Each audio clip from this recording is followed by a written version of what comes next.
Welcome to the second episode of my Zero Evidence series, where I'll be teaching investigators how to detect what the ghost type is with zero evidence. In this particular mode, we also have no sanity, meaning the ghost will hunt almost immediately, depending on what type of ghost it is. Bring 4 incense, a lighter, some salt, motion sensor, parabolic microphone, headset of your choice, firelight, and 2 crosses. In the beginning of the investigation, check the objective board.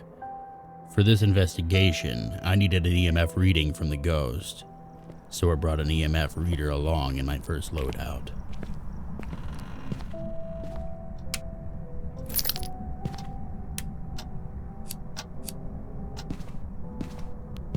When I tried to turn the light switch on to the living room, it wouldn't flip, meaning the ghost is already hunting.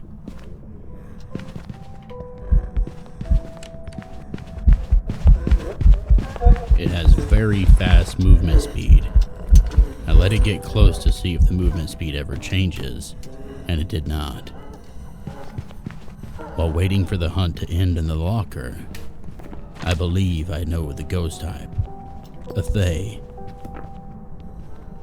Thay will move very quickly in the beginning of your investigations, and as they age, they will become slower and less active.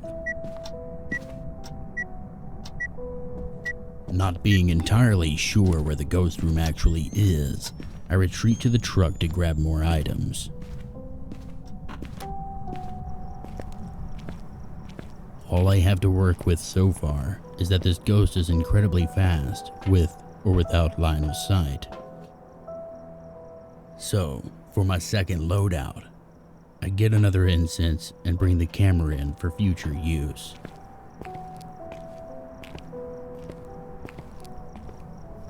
Checking my journal, I realize we need the ghost to blow out a firelight. And it still hasn't blown out the one in the front of the house. I return to where I believe the ghost room is, and leave the camera there for future use. On my way out of the house, the ghost had a different idea, and began the second hunt.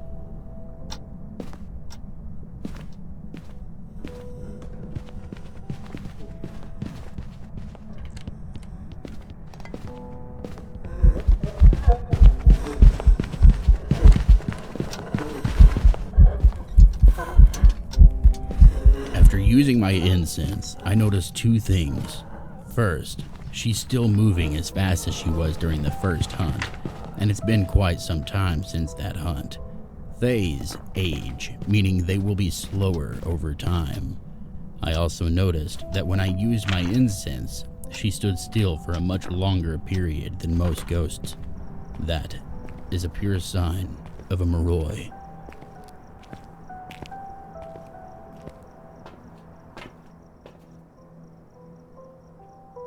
For my third loadout, I leave behind my lighter and bring in all 3 of my salt jars.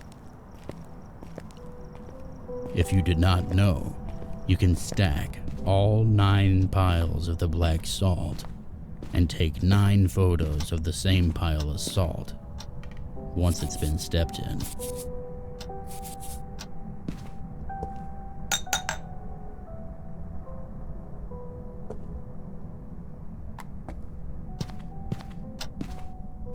I leave the camera by the salt and go back to the truck to grab myself another incense.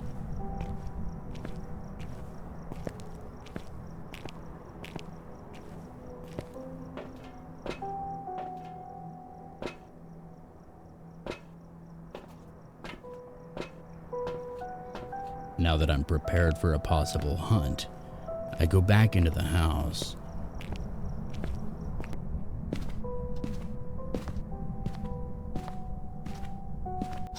We will fast forward to the next hunt, as it was quite some time before we had any activity again.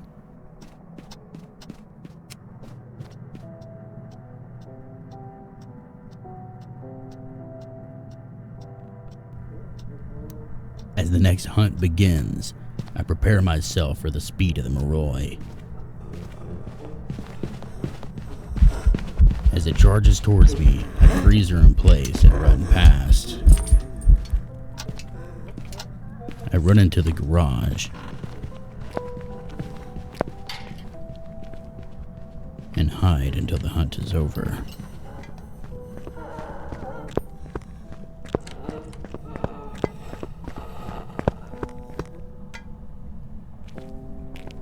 I was hoping she had stepped on the salt piles,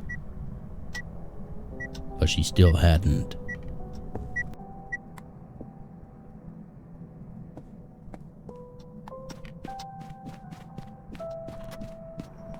I return to the truck so I can grab a firelight to place in the kitchen.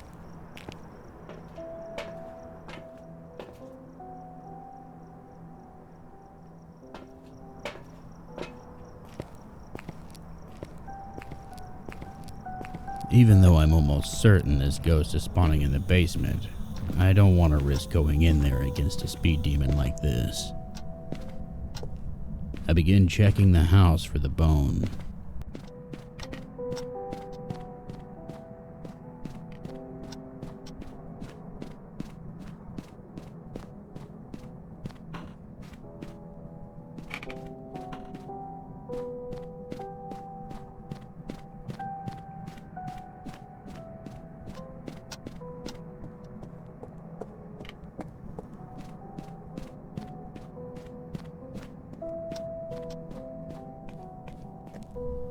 Having finally found the bone, I place my firelight next to it and return to grab my camera.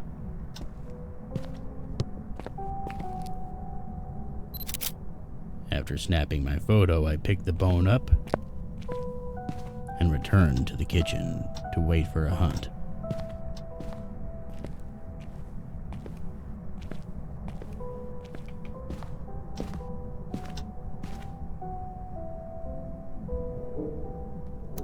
She begins another hunt.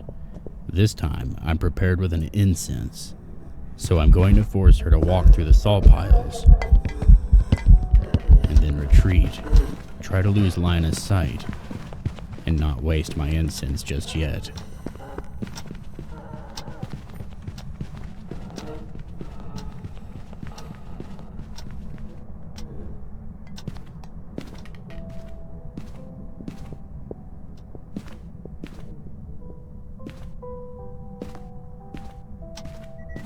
After the hunt has finally ended, I get my 9 photos of the salt piles.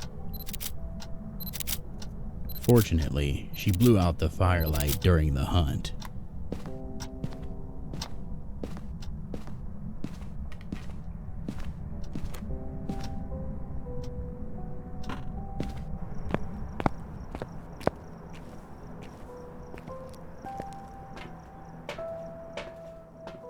And here we go.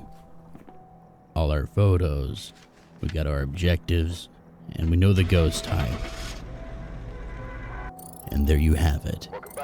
That is how you tell you're dealing with a Moroi in a zero evidence investigation. Good luck. Subscribe for more ghost hunting.